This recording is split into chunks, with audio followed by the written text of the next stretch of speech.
মানুষকে বুকে পাড়া দিয়ে এই যে গতকালকে চৌরাস্তার মাটিতে যা হয়েছে, গাজীপুরের মাটিতে যা হয়েছে, সেখানে আমরা দেখেছি, সংবাদ মাধ্যমে জানতে পেরেছি, চাঁদাবাজদের বিরুদ্ধে রিপোর্ট করায় চাঁদাবাজরা ক্ষিপ্ত হয়ে পাথর মেরে প্রকাশ্য দিবালোকে মানুষের সামনে কুপিয়ে সাংবাদিককে হত্যা করেছে। নাউজুবিল্লাহ পড়ে। এই সমস্ত হত্যাকাণ্ডের সাথে দাড়ি টুপি পাঞ্জাবি পরা লোকদের কোনো সম্পর্ক আছে? জঙ্গি মামলা হয় দাড়িওয়ালাদের বিরুদ্ধে, এদের বিরুদ্ধে কোনো জঙ্গি মামলা হয় না। কথা ঠিক না? ঠিক যদি বলে। আমি মনে করি এই দেশের আলেমদেরকে যারা জঙ্গি বলে তারা অবৈধ সন্তান ছাড়া কিচ্ছু হতে পারে না। কথা বলে। আলেম ওলামাদের অবদান রাষ্ট্র স্বীকার করে না। জুলাই আগস্টের বিপ্লবে, স্বৈরাচার হাসিনার পতনে ঘটাবার পেছনে আলেমদের অবদান অস্বীকার্য।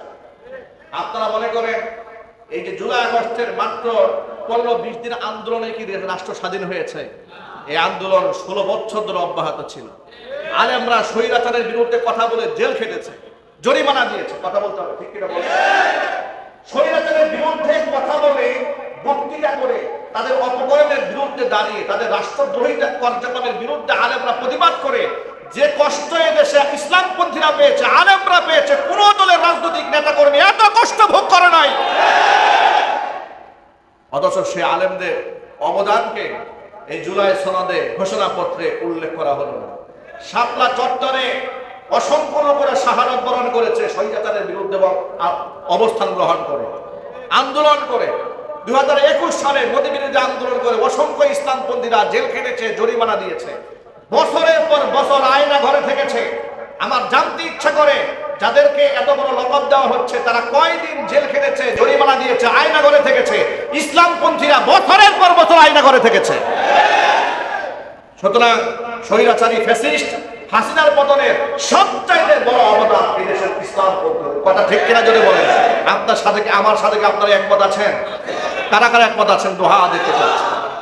সুতরাং সে আলেমদেরকে তুচ্ছ তাচ্ছিল্য করে মাইনাস করে বাংলাদেশে কোনো সংবিধান রচিত হবে এটা আমরা বরদাস্ত করতে পারবো না। অবশ্যই জুলাই ঘোষণাপত্র প্রত্যাহার করে নতুন করে ঘোষণাপত্র দিতে হবে, আলেমদের স্বীকৃতি দিতে হবে।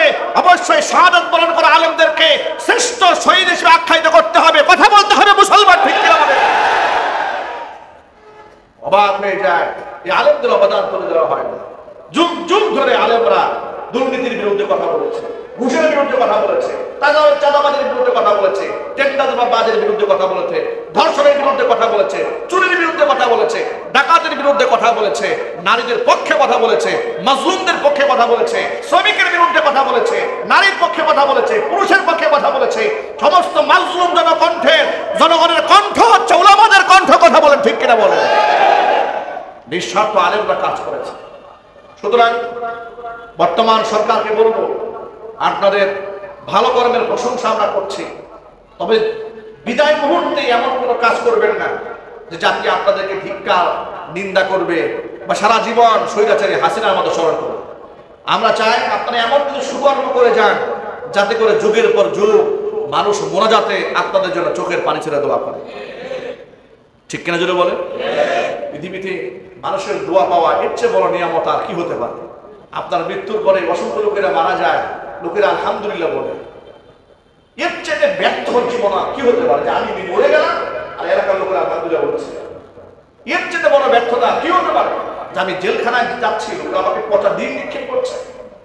স্বার্থপর তো সেখানে আমার যশ নাই, খ্যাতি নাই, সম্পদ নাই, টাকা নাই, পয়সা নাই, দুনিয়া থেকে চলে যাচ্ছি। অসংখ্য লোকেরা আমার জন্য চোখের পানি ছেড়ে আল্লাহর কাছে কান্না করছে। এটা হচ্ছে মানব জীবনের সফলতা। সুতরাং আসুন আমরা ঐক্যবদ্ধ হই, অন্যায়ের বিরুদ্ধে আমরা রুখে দাঁড়াই। আল্লাহ রাব্বুল আলামিন যেন মানবাধিকার কোরআন এবং সুন্নাহ থেকে শেখার তৌফিক আমাদের দান করেন। পশ্চিমা মানবাধিকার চাই না, আমরা আল্লাহর কোরআন এবং সুন্নাহর মানবাধিকার চাই। আল্লাহ রাব্বুল আলামিন কোরআন সুন্নাহর আইন বাংলাদেশে প্রতিষ্ঠা করার জন্য যারা কাজ করছেন তাদেরকে কবুল করেন, মঞ্জুর করেন, আমিন।